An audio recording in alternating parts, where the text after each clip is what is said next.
Andito ako ngayon sa Lakeside or Wawa ang ano. Tara, pasok tayo. Walang Jo, may hams pala doon.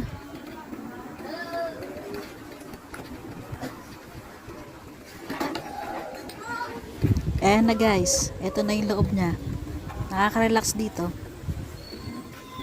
Hanap muna tayo mapagpaparkingan.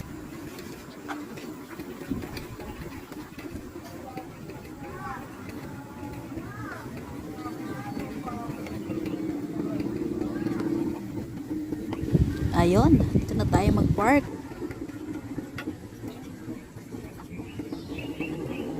Sarap pakinggan ng huni ng mga ibon, no? Park muna ako, then pakita ko sa inyo yung view.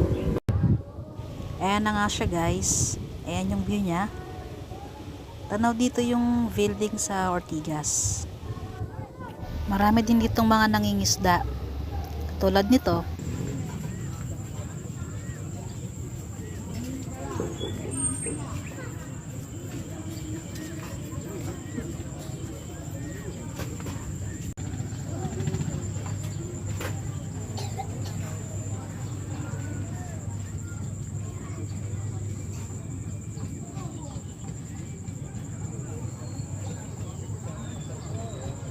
Ayan, may namamangka na.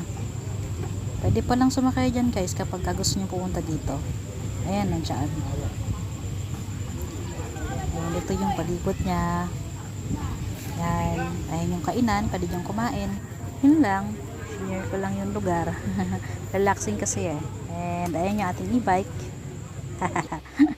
Thank you for watching guys.